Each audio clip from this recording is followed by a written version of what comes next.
User stories. Now first let's understand, why do we need a user story? Why can't I keep working on the requirement document or a use case or something else? The idea is, the agile way of working, we want to discover, elaborate, talk about the requirement in the incremental way, progressively getting into the details. And we also want to have a tool which can facilitate that progressive development, deployment and conversation around the requirement. User stories are one tool which helps us in slicing the requirement into small pieces and help us in talking and converting and discussing those small requirements in an incremental way. Let us understand how this tool operates and what all are technical details around the thing called user stories. Now as I said, the whole idea is progressive elaboration, progressively discovering the thing. So this particular aspect of the user story many times is explained with the help of card, conversation and confirmation. So we will get into the details just using the term so that you have a understanding. So what is card? So as you might have already learned, there is a product backlog, and product backlog may have lot of requirements. Some requirements are big, some requirements are small. And these requirements are progressively sliced into small pieces, and usually you do as a part of backlog refinement activity. So that's the first place where we discover a requirement in the form of user story.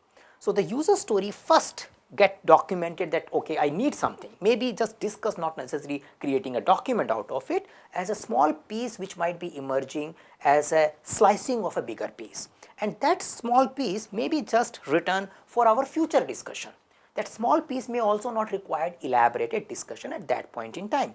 There is a format which helps us in talking about the requirement in a small piece. So let me explain that.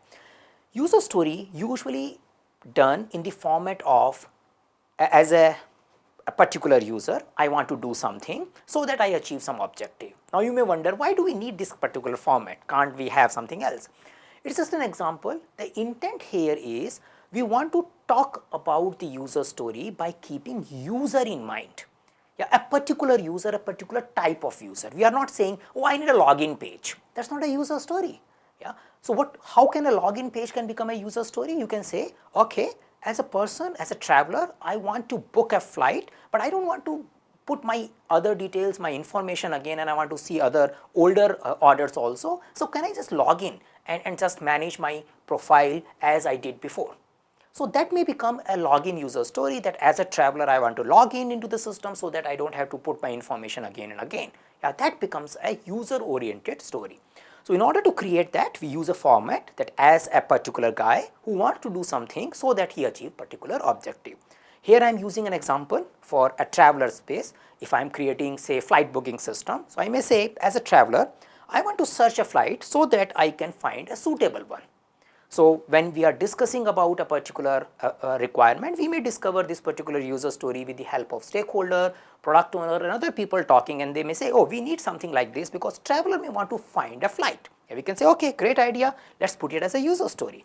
During the same discussion, we may also find another user story which might say, as a traveler, I want to cancel my flight so that I can get a refund. Yeah, it's a cancellation of a flight. But yeah, that's an important user story. You can say, okay, great idea, let's talk about it. Yeah, it's a good user story. Now, after doing that, maybe in an upcoming iteration, you are not going to do both of them. You are only going to do one, assuming because of various priorities and capacity limitation, you only want to focus on this one. Now, this particular small information may not be sufficient for implementation. I want to search a flight. How do you search? How do you get in? Are you logged in or you are not logged in? How many records you want to see on the screen? So there are a lot of things which are not explained. Now, when the person said that I want to search a flight, at that point in time, asking all 100 questions may not be relevant, because you will say, oh, this is something we will talk once we will implement it. So initially, you just put a card for a reminder and you have a summary level information with a user story. But when the user stories are approaching the implementation stage, we need to have a conversation. Many times these conversations are associated with the backlog refinement process. You can say that, okay, now looks like this particular user story is becoming a candidate for upcoming sprint, iteration, whatever word you are using. Let's know more about it. Now we need to have a conversation in the amongst the respective stakeholders who may know about this particular requirement. So product owners, stakeholders, development team member, they all should come together and talk about it. They may talk about questions like, okay, will the traveler use this application? Like how will the traveler will use this application? On a mobile phone, on the website, like what is the process? What is the overall interaction where the thing starts? Maybe they talk about it, they get some answers. You may get an answer that, okay, traveler is going to use it over the mobile, or traveler is going to use it over the website, or rather than traveler using it directly, traveler might be using an assistant, and the assistant might be using it on ABCD system, or maybe giving a call for doing it. We never know. So we need to discuss that. We need to hear those answers, and that answers will help us in understanding what we need to create. There could be other questions like, what are the frequently used search criteria? What is your research talking about? Right now there are people who are searching the flights. Yeah, there are other applications. What kind of a criteria we usually see frequently? Now that may generate a lot of things. We may come to know that people are searching based on time, people are searching based on price, people are searching based on say airline or various things. We won't know, but yeah, we need to ask that question. How many records do we want to see on the screen? Because search result may produce thousands websites, yeah, thousands flights. So do you want to see the thousands flights on the one screen? Yeah, maybe not. You may have an agreement, looks like 10 things on the screen might be a good idea, but let's have a conversation. Once that results comes in, can you sort them? Can you order them? If yes, what are the possible criteria? So we need to have a conversation. So the idea to represent here is, as an example, again these are just an example, to show you that initially we just had a one-liner requirement.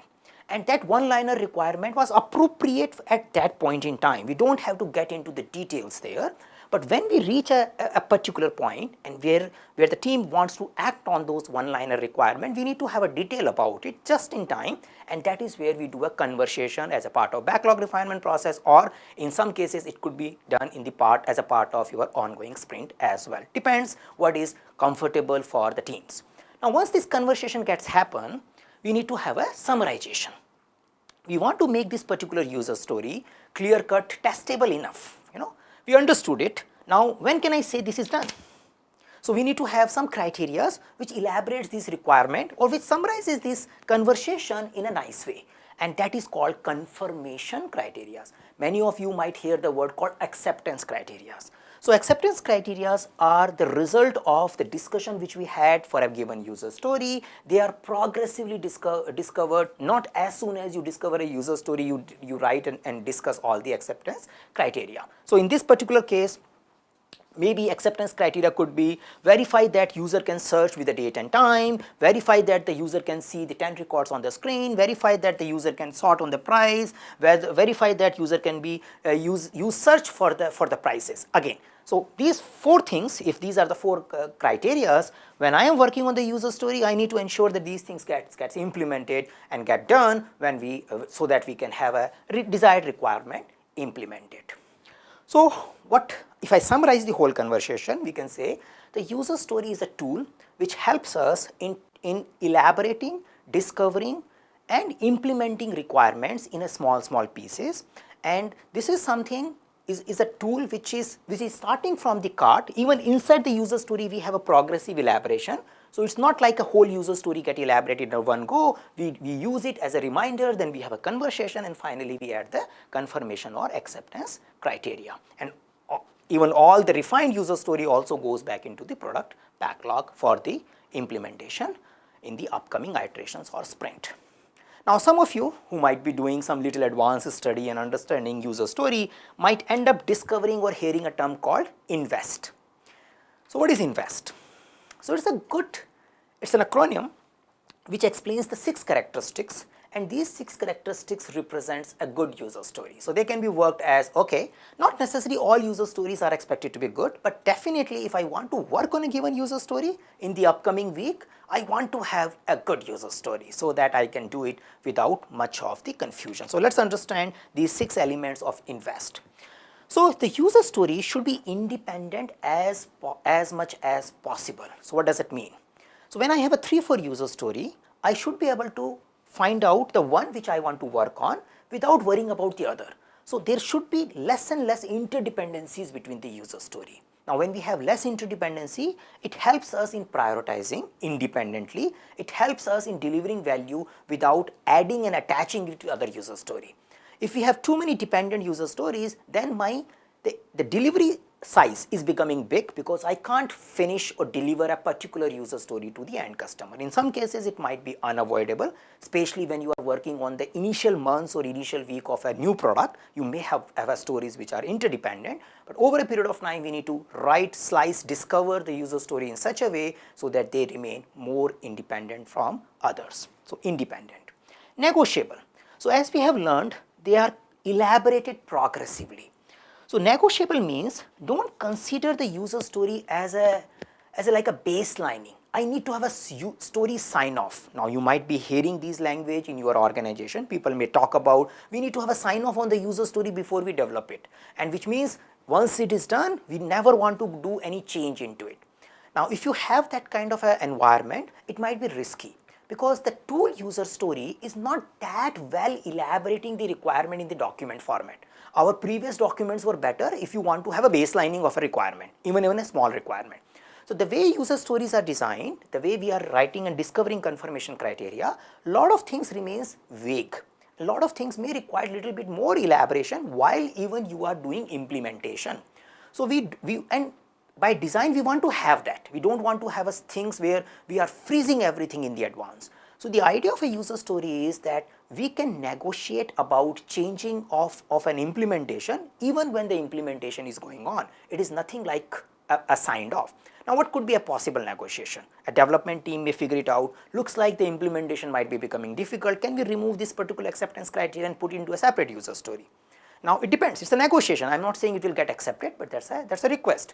Or a product owner may comes in or business may comes in, yeah, whoever is relevant, and they may say, looks like this acceptance criteria was there, but we want to add one more acceptance criteria into it. I know the sprint is ongoing, can you do that? Now, ideally, we should be open to discuss them. I am not saying do it or do not do it, but it is negotiable, the process supports that. You may see that if doing it is easy, you can do it without impacting your current sprint goals, you might do it. When you realize that if you do this particular new negotiated requirement addition into a particular user story, then it will disturb my current sprint goals and hold the sprint running, then you may not do it. Yeah, so it's both way true, but the idea of adding this negotiable point is don't try to think of fixing. Yeah, it's not never fixing. Till the time user story is not done, completed, you can have some plus minus added into it, provided both the parties are willing to do it. Estimatable. So, as you have probably discovered in the product backlog space as well, one of the characteristic of a user story which makes user story a user story is it should be small enough. Yeah, that is the another point coming in, small enough. Now, how do I know it is small if I can't estimate it? So, the user story is expected to be refinement of a requirement at a very small level, small pieces level, and when I have reached to a small pieces level, I should have a small item which I can work on and as well as estimate. So, as a team, as a group, we should be able to estimate the user story with sufficient confidence, which means we have a sufficient information which helps us in finding out how much it is going to take in order to implement this particular user story. So, it should be estimatable, means should be detailed enough so that it is easy to estimate them. Now, valuable. So, if we talk about what is user story, it is a requirement. Now, what is requirement? It means it gives a value. If something is not giving value to your end customer, then it is not a requirement, yeah, in a pure sense. So, all the user stories are expected to elaborate the requirement into a small pieces. So, it is a slicing of a big requirement to a small requirement, and that is why it should be valuable to your end users or the people who are funding and facilitating the whole process of the development. So, it should deliver a value. Now, what possible thing you may end up doing which might not be delivering direct customer value? There could be some technical exploration work which you might need to do, but they may not give direct value, they may give long term value. But those kind of things may not be called user story. You may want to call them something else, but user story is primarily linked with something which gives direct value to the end customers or the people who are using or funding the work. Small, we spoke about. Now, there is one characteristic of small which I want to emphasize again. A user story should get done 100% in a given iteration / sprint. So, when you take some user story for your current time box, you do not plan 50% finishing of it. You do not plan 80% finishing of it. You must plan 100% finishing of it. And that is why the user story should be small enough so that we can have final 1-0 information by the end of the sprint, or an iteration we can say it is done or not done. So, we should create small slices of it. Now, why? Because first it helps us in really knowing where do we stand. 80%, 70% all are vague number, we never know, the remaining 20% may take another iteration, we never know. The second, this discipline also makes us prioritize, because we are making small items and the small prioritized items comes on the top, and this discipline also helps us in delivering value incrementally. If I do not create a small item, I may take few big items and then I may block my iterations for multiple weeks or a month, and I will say, yeah, everything is ongoing. So, value is not getting delivered. So, that is why the small is important. Definitely you need to put a context around it, and a user story should be testable. So, we spoke about confirmation criteria. So, by the time we are finishing a user story, we should know it is done or not done. We should have a clear test points attached to it, and that makes it a good user story. So, I would say this particular story is moving towards invest. This one, as a traveler, I want to cancel my flight, is not invest as of now. It's probably an independent, negotiable definitely, may be sufficiently estimated, valuable, but may not necessarily be small and testable. May not be. Yeah, it might be estimated, but may be little large, may require further slicing, or definitely required confirmation criteria added to it, which makes it testable before we work on it. So, we do it progressively. It is just at a card status, later on it goes into a confirmation status, and then it will have their own testability added to it. So, this is all about user story. Hopefully, this helps you in progressively working on the requirement and delivering value to your stakeholders in an incremental manner.